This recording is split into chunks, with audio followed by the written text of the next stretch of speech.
Welcome back to Sarvadev Anushthanam. नमस्कार, मैं आचार्य श्री विमलेश कुमार झा आप सभी को आपके ही अपने चैनल सर्वदेव अनुष्ठानम में हार्दिक स्वागत करता हूं।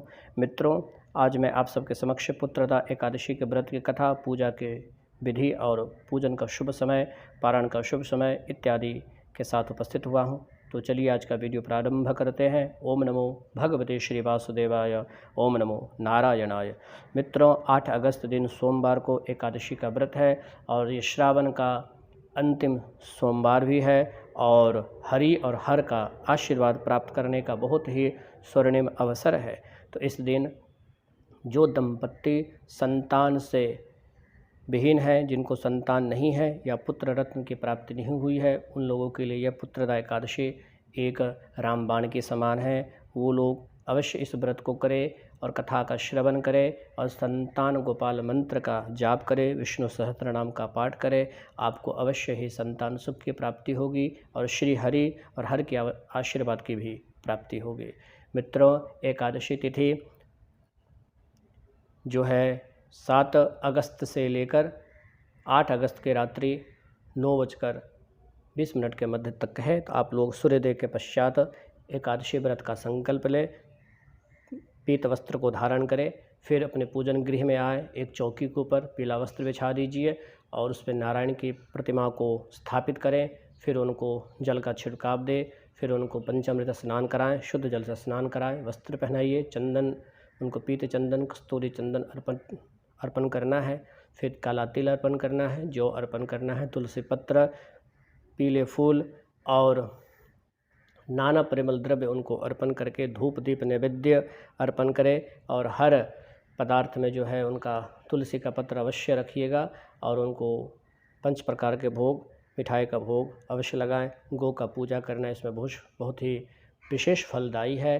और गोपाल संतान मंत्र का भी अवश्य आप जाप करें और विष्णु सहस्त्रनाम का पाठ करें। ये पूजा की विधि हो जाएगी। फिर आरती पुष्पांजलि करके आपका पूजन संपन्न हो जाएगा। शाम के समय ओम जय जगदीश हरे करके आरती करिएगा। विष्णु सहस्त्रनाम का पाठ, विष्णु जी का जो है 108 नाम स्तोत्र, विष्णु सहस्त्रनाम स्तोत्रम जो है वो भी है, भगवान विष्णु जी के 24 नाम का जो स्तोत्र है वो भी है। तो जो भी समय सुविधा हो आप लोग उसका अनुकरण कर सकते हैं। और जो पारण का शुभ समय है वो प्रातःकाल 6:20 से लेकर 8:42 का मध्य का समय है। तो इसके मध्य में आप लोग पारण करिएगा। फिर पारण में तुलसी का पत्र, पंचामृत, भगवान का जो चढ़ा हुआ प्रसाद है ग्रहण करके व्रत को तोड़ें और श्री हरि का स्मरण करते हुए जो है आप एकादशी व्रत को धारण करें।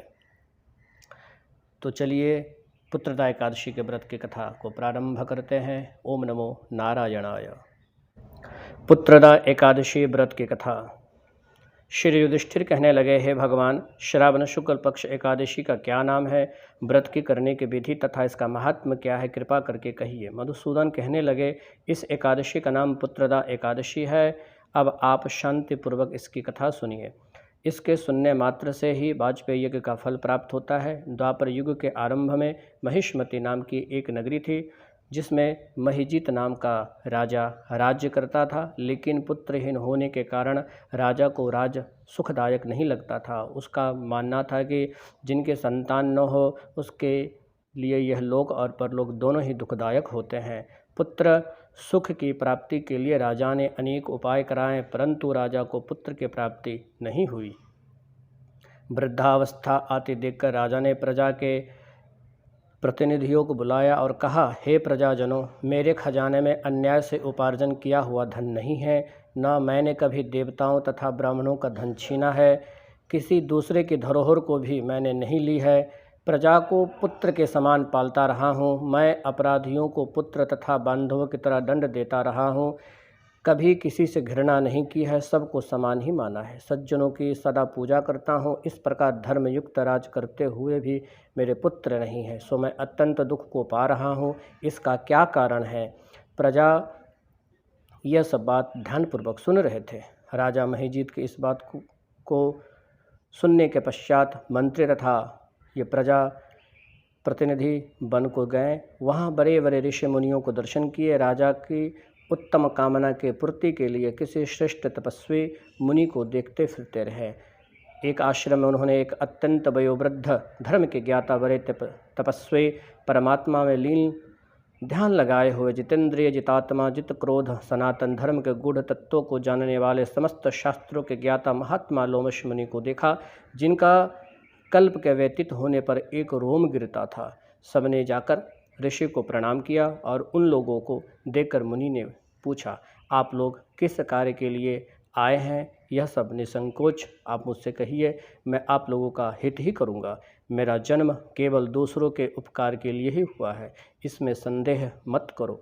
लोमश मुनि से ऐसे वचन सुनकर सब लोग बोले, हे महर्षि, आप हमारी बात जानने में ब्रह्मा से भी अधिक समर्थ हैं, अतः आप हमारे इस संदेह को दूर कीजिए। महिष्मति पुरी का धर्मात्मा राजा महीजीत प्रजा का पालन पुत्र के समान करता है, फिर भी वह पुत्रहीन होने के कारण दुखी है। उन लोगों ने कहा, हम लोग उनकी प्रजा है, अतः उनके दुख में दुखी हैं, सुख में सुखी हैं।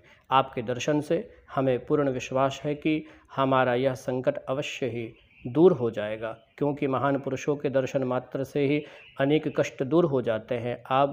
आप कृपा करके राजा के पुत्र प्राप्त होने का उपाय बतलाएं। यह वार्ता सुनकर ऋषि ने थोड़ी देर के लिए नेत्र बंद किए और राजा के पूर्व जन्म का वृत्तांत जानकर कहने लगे, यह राजा पूर्व जन्म में एक निर्धन वैश्य था। निर्धन होने के कारण इसने कई बुरे कार्य किए। यह एक गांव से दूसरे गांव व्यापार करने के एक समय ज्येष्ठ मास के शुक्ल पक्ष की द्वादशी के दिन मध्याह्न के समय वह, जबकि 2 दिन से भूखा प्यासा था, एक जलाशय पर जल पीने गया। उसी स्थान पर एक तत्काल ही ब्याही हुई प्यासी गौ जल पी रही थी। राजा ने उस प्यासी गौ को जल पीते हुए से हटा दिया और स्वयं जल पीने लगा। इसलिए राजा को यह दुख सहना पड़ रहा है। एकादशी के दिन भूखा रहने से वह राजा तो हुआ और प्यासी गौ को जल पीते हुए से हटाने के कारण पुत्र वियोग का दुख सहना पड़ रहा है। ऐसा सुनकर सब लोग कहने लगे, हे ऋषि, शास्त्रों में पापों का प्रायश्चित भी लिखा है, अतः जिस प्रकार राजा का यह पाप नष्ट हो जाए, आप ऐसा उपाय बतलाइए। लोमश मुनि कहने लगे, श्रावण शुक्ल पक्ष की एकादशी को, जिसने पुत्रदा एकादशी भी कहते हैं, तुम लोग इसको व्रत करो और रात्रि में जागरण करो। इससे राजा का पूर्व जन्म का किया हुआ पाप अवश्य नष्ट हो जाएगा, साथ ही राजा को पुत्र रत्न की अवश्य प्राप्ति होगी। लोमश मुनि के वचन सुनकर मंत्रियों सहित सारी प्रजा नगर को वापस लौट आई और जब श्रावण शुक्ल पक्ष की एकादशी आई तो ऋषि के आज्ञा अनुसार सब ने पुत्रदा एकादशी का व्रत किया और जागरण किया। इसके पश्चात द्वादशी के दिन इसके पुण्य को राजा को प्रदान कर दिया। उस पुण्य के प्रभाव से रानी ने गर्भ को धारण किया और प्रसव काल समाप्त होने के उपरांत उसने एक तेजस्वी पुत्र को जन्म दिया। इसलिए हे राजन, इस श्रावण शुक्ल पक्ष का नाम पुत्रदा पड़ा है और अतः संतान के सुख की इच्छा हासिल रखने वाले या प्रयत्न करने वालों को यह व्रत अवश्य करना चाहिए। इसके महात्मा को सुनने मात्र से मनुष्य के सब पाप से छूट जाते हैं, सब पापों से मुक्त हो जाते हैं और इस लोक में संतान सुख भोगकर परलोक में स्वर्ग लोक को प्राप्त होते हैं। तो इस प्रकार से यह पुत्रदा एकादशी का व्रत कथा संपन्न हुई। प्रेम से बोलिए एकादशी महाराज की जय, एकादशी महाराज की जय। ओम नमो भगवते श्री वासुदेवाय, ओम नमो नारायणाय। मित्रों, इस एकादशी कथा का लिरिक्स और महत्वपूर्ण बिंदुओं को डिस्क्रिप्शन में दिया गया है, तो आप लोग वहां जाकर ज़्यादा से ज़्यादा जानकारी को प्राप्त करें और अपना प्रेम व स्नेह इसी प्रकार बनाए रखें। सर्वदेव अनुष्ठानम को लाइक, शेयर और सब्सक्राइब करना कदापि न भूलें। ओम नमो नारायणाय, ओम नमो भगवते श्री वासुदेवाय। ओम।